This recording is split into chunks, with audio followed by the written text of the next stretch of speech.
We're going to start with Man United chat and Cristiano Ronaldo. Now, I can't remember the last time you and I had a chat, but the reason we're starting with this is it's probably the biggest story of the day, but also supposedly he's having crunch talks with Ten Hag, and Fergie might be there as well.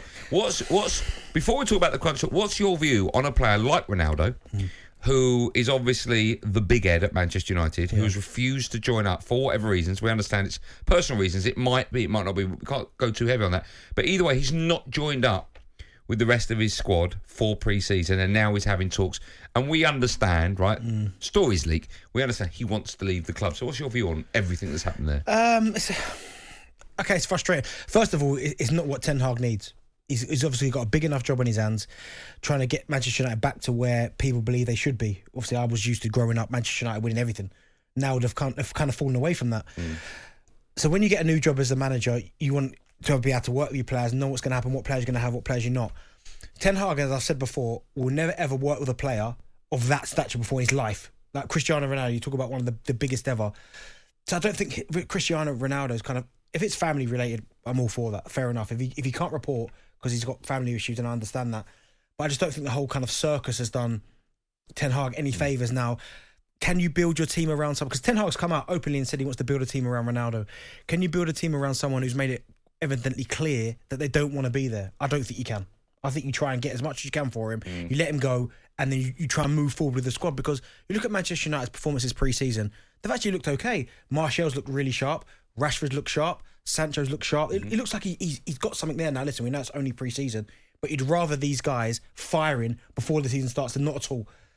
If you've then got to now integrate Ronaldo back into that squad and upset somebody, I know he's a legend. I know he was brilliant last season, 24 goals.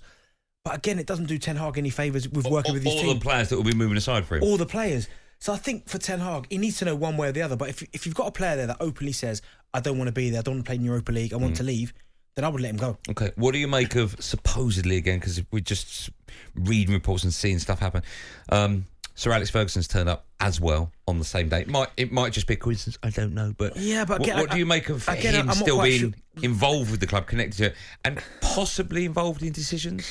Yes, I'm not quite sure, because we all know that he's the greatest manager in Manchester United's history, the greatest manager in Premier League history. I don't know what it'd be like having someone like that kind of overseeing you, every decision you make. I mean, you look at, I think it was Ralph made a couple of team decisions, and then there was a big story, wasn't there, about Fergie said he wouldn't have done that, he would have done something differently. I don't think, again, Ten Hag needs that.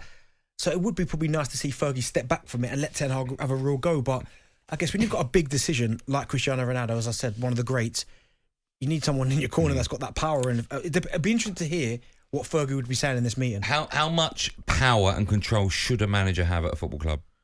So I'm in the camp where a manager should have at least 90% about the players he wants to bring in and the players that he wants to work with.